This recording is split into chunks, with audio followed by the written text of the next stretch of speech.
జయశంకర్ భూపాలపల్లి జిల్లాలో రవాణా అధికారి వెంకన్న మృతికి ఓవర్లోడ్ రవాణా దందా కారణమని తెలుస్తోంది. జిల్లాలో అక్రమంగా సాగుతున్న ఓవర్లోడ్ రవాణా దందా జిల్లా రవాణా అధికారి వెంకన్న ప్రాణాల మీదకు తీసుకొచ్చింది. పరిమితికి మించి బొగ్గుని లోడ్ చేయడంతోనే లారీని అదుపు చేయలేకపోయిన డ్రైవర్ విధుల్లో ఉన్న DTO పైకి దూసుకు వెళ్లాడని తెలుస్తోంది. దీంతో ఆయన అక్కడికక్కడే మరణించాడు. నిబంధనలకు విరుద్ధంగా ఒక్కో లారీలో 4 నుంచి 7 టన్నుల బొగ్గును అదనంగా తరలిస్తుండడమే ఈ ప్రమాదానికి కారణమని తెలుస్తోంది.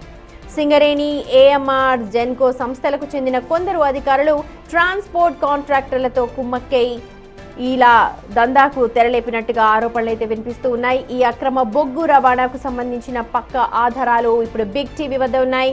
నిబంధనల ప్రకారం వాహనం బరువుతో కలిపి 33 టన్నులు మాత్రమే ఉండాలి. బొగ్గు రవాణా చేయాల్సి ఉంటుంది. అంతే స్థాయిలో 16 టన్నుల బరువు మోయగల లారీల్లో ఏకంగా ఇప్పుడు 38 టన్నుల బొగ్గుని అక్రమంగా తరలిస్తూ ఉన్నారు. అంటే ప్రతి లారీలో ఇలా 5 టన్నులు ఎక్స్ట్రా బరువు లోడ్ చేస్తూ రహదారులపై అమాయకుల ప్రాణాలతో చెలగాటమాడుతున్నారు.